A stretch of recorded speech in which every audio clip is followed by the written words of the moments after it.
वंदे पुरुषोत्तमम। परम प्रेममय श्री श्री ठाकुर जी की वाणी। इष्ट प्रसंग प्रथम खंड से एकांश 10 आश्विन 1381 शुक्रवार 27 सितंबर 1974।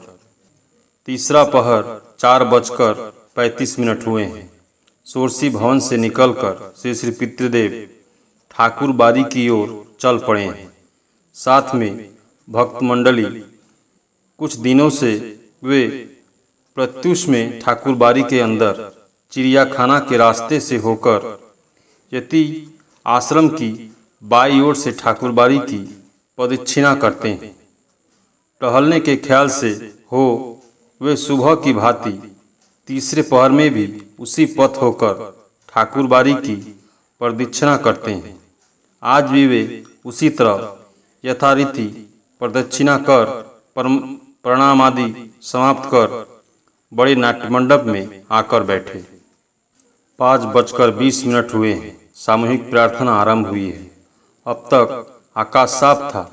प्रार्थना हो ही रही थी कि इसी बीच आकाश मेघाच्छन्न हो गया। प्रार्थना समाप्त भी नहीं हुई थी कि जोरों से बारिश होने लगी। ननीदा, पंडितदा, दुलालदा, बसावंदा आदि उनके खूब निकट में बैठे हैं। गतकाल की घटना के विषय में चर्चा हो रही है। गतकाल 9:15 बजे पूजनीय छोटदा श्री विवेक रंजन चक्रवर्ती और पूजनीय काजलदा श्रीयुक्त परचेतारंजन चक्रवर्ती को लेकर बिहार सरकार के लॉ सेक्रेटरी जगन्नाथ प्रसाद सिंह श्री श्री पितृदेव से मिलने आए थे। साथ में अमरधुती सांध महाविश्वविद्यालय के प्राचार्य हरिवल्लभ नारायण थे। माननीय लॉ सेक्रेटरी का यह उद्देश्य था कि पूजनीय छोटदा और काजलदा अपनी गलती स्वीकार कर ले और संगति को बनाए रखने में पुनः प्रयासी हो जाए। फिर श्री श्री पितृदेव को जो निवेदन किया गया था एवं उसके उत्तर में उन्होंने जो कुछ कहा, उन बातों की आज इस वर्ष नासिक आश्विन में चर्चा हो रही है। उपस्थित है डॉक्टर रेवती मोहन विश्वास, यामिनी कांत राय चौधरी, देवी प्रसाद मुखोपाध्याय, परमेश्वर पाल, डॉक्टर अन्नदा विजय हलदार, जितेंद्र नाथ देवबर्मन, अजीत कुमार गांगुली, विमलेंदु राय, बंकिम मंडल, गुरु किंकर पांडे, रामनंदन प्रसाद, बसावन सिंह, भवानी चरण राय, भवेंदु दत्त, सुनलेंदु दत्त, श्री कृष्ण सिंह, मंगल चक्रवर्ती, सुधीर समाजदार, डॉक्टर प्रशांत बरा, ज्योतिर्मय चौधरी, हरिपद दास, दशरथ कर्मकार, डॉक्टर धीरेन्द्र भट्टाचार्य, नीलू जवारदार, नित्य गोपाल मंडल, दुलाल मजुमदार, दीनानाथ शर्मा, शरद कर्मकार, अजीत कर, विप्लव कुमार गुप्त, इष्टरंजन हलदार आदि। इसके अलावा अनेकों माता एवं बहनें निर्दिष्ट स्थान पर बैठी थीं।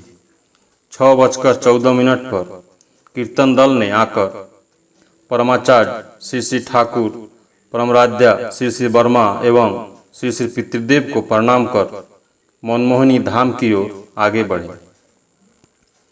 इष्ट प्राण कौन है, इस प्रसंग में चर्चा चली। श्री श्री पितृदेव ने कहा, घर छोड़कर बाहर निकलने से ही मनुष्य इष्ट प्राण होता है, ऐसी बात नहीं। अनेक कारणों से मनुष्य घर छोड़ने को मजबूर होता है। प्रकृत इष्ट प्राण व्यक्ति ही इष्ट के प्रकृत काम में समर्थ होता है। मुर्शिदाबाद में पहले काम ही नहीं हुआ, अब जब युवक कर्मी काम में लगे हैं तो बहुत काम हुआ है। अधिकांश ऐसे कर्मी हैं वे केवल बातों में ही पटु हैं, कथनी और करनी में मेल नहीं है। मनुष्य भी ऐसे बेवकूफ़ होते हैं कि केवल उनकी बातों के झांसे में आ जाते हैं, देखते नहीं कि कथनी और करनी में कितना अंतर है। बिहार से प्रकाशित एक साप्ताहिक पत्रिका स्पार्क में the great apostle of love नामक एक प्रबंध प्रकाशित हुआ है, जिसके लेखक राजेंद्र प्रसाद गुप्त हैं। श्री श्री पितृदेव का निर्देश पाकर रेवतीदा ने इस प्रबंधन को सबके सामने पढ़कर सुनाया। 21 सितंबर 1974 इस प्रबंधन में लेखक ने श्री श्री ठाकुर अनुकूल चंद्र के अपूर्व मानव प्रेम, उनके अतुलनीय आदर्श एवं क्रमबद्ध नमुखी आश्रम के कार्यक्रम बड़े गंभीर भाव से आलोचना की है। इस प्रसंग में श्री श्री पितृदेव ने कहा, ठाकुर ने यति आश्रम में बैठकर अनेकों बार कहा है, 10,000 वर्षों के अंदर मैं पुनः नहीं आ रहा हूँ। पुरुषोत्तम एक ही साथ अवतार सद्गुरु सब कुछ होते हैं। साहित्य सम्राट बंकिम चंद्र के कृष्ण चरित्र का उल्लेख कर श्री श्री पितृदेव ने कहा, बंकिम चंद्र ने श्री कृष्ण को पुरुषोत्तम आख्या से घोषित किया है। वहाँ श्री कृष्ण कोई अति प्रकृत चरित्र के अधिकारी नहीं है। बंकिम चंद्र के श्री कृष्ण मानव होकर सर्वश्रेष्ठ मानव गुण के अधिकारी हैं। उनमें मानव गुण का चरम विकास देखा गया है। परम दयाल श्री श्री ठाकुर के अपूर्व महिमा के विषय में रेवतीदा ने यह बताना आरंभ कर दिया कि किस प्रकार उन्हें न्यूयॉर्क विश्वविद्यालय में शोध करने का सुयोग प्राप्त हुआ। हाल ही में रेवतीदा न्यूयॉर्क से पीएचडी प्राप्त कर आए हैं। श्री श्री ठाकुर की धर्मनीति के विषय में वहाँ उनके शोध का विषय था श्री श्री ठाकुर की धर्मनीति।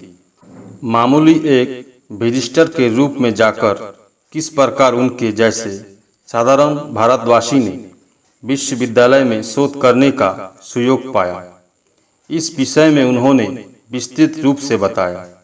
श्री श्री ठाकुर की अहेतुक कृपा एवं श्री श्री पितृदेव का निर्देश पालन ही जो उनकी सफलता का अन्यतम कारण है। उस संबंध में उन्होंने दृढ़ विश्वास के साथ अपने हृदय की बातें व्यक्त की। अपनी बात शेष करने के बाद रेवतीदा ने प्रश्न किया, बरदा, मैंने ठाकुर के लिए यह किया, उनके लिए मुझे यह करना होगा, ठाकुर की प्रतिष्ठा करनी होगी, ऐसा भाव रखना क्या अच्छा है?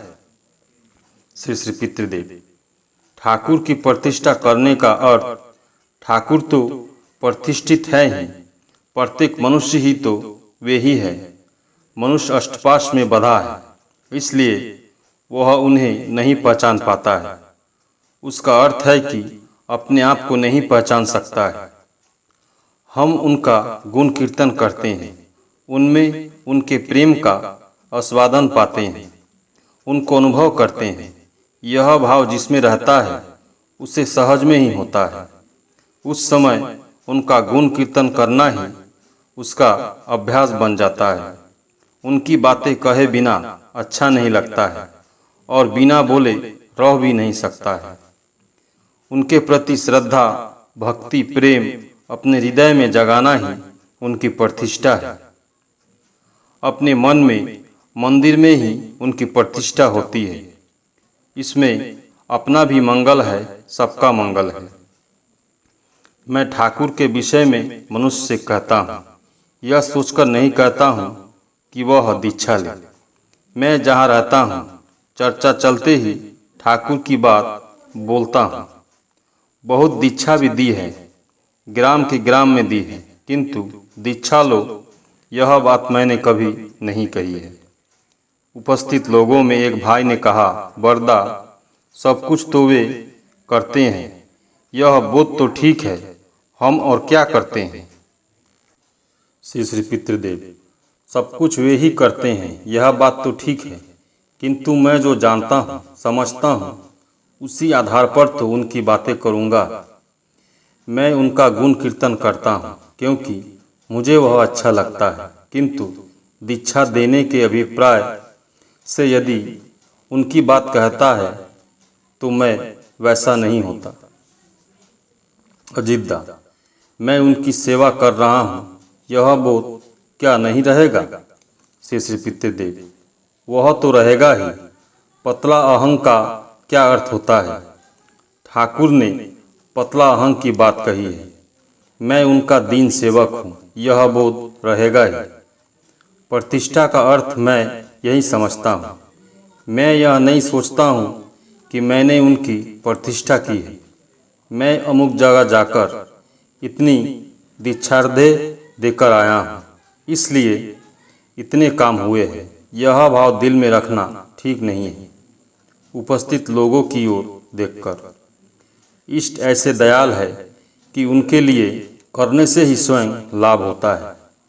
जो 16 आने उनके लिए करता है, वह 18 आने स्वयं पाता है। उनका नाम जप करना चाहिए। नाम ही शक्ति देता है, करने की प्रेरणा देता है। स्वभाव से उनको प्रेम कर उनका नाम करना चाहिए। समझबूझकर विचार करना भी होता है, पर सहज भाव से प्रेम में भी आनंद है। प्रश्न: सहज भाव से प्रेम कैसे होता है? श्री श्री पितृदेव: जैसे ठाकुर मछली खाना पसंद नहीं करते हैं, इसलिए मैं नहीं खाता हूँ। ठाकुर जो पसंद नहीं करते हैं वह नहीं करता, यही है सहज भाव। इस बार हरिवल्लभ दा ने आकर प्रणाम किया। जब वे बैठे तो वार्तालाप का सिलसिला बदल गया। गतकाल की घटना के विषय में हरिवल्लभ दा कहने लगे। उन्होंने कहा कि बिहार के लॉ सेक्रेटरी 22 सितंबर को देवघर आए थे। गतकाल वे आश्रम देखने आए। सत्संग के नियम कानून की श्रृंखला वर्तमान परिस्थिति कैसी है, यह जानने के लिए उनका देवघर आगमन हुआ है।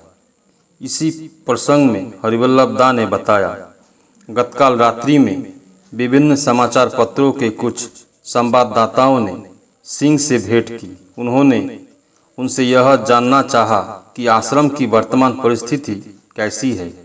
श्री सिंह ने उसके उत्तर में कहा, सत्संग आश्रम ठीक तरीके से चल रहा है एवं आश्रम के कर्मकाज क्रमबद्ध मानशील है।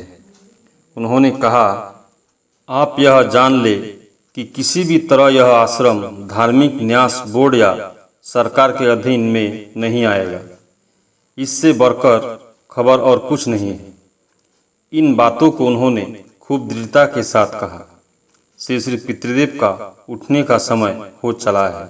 8 बज चुके हैं। हाथ में उन्होंने घड़ी लगाई एवं चादर को कंधे पर रखकर वे उठने लगे कि सभी उन्हें प्रणाम करने लगे। श्री श्री पितृदेव इस बार सोरसी भवन की ओर चल पड़े। ठाकुर बंगला की चहल पहल कमने लगी। परम प्रेममय श्री श्री ठाकुर सभी गुरु भाई एवं माँ को जय गुरु।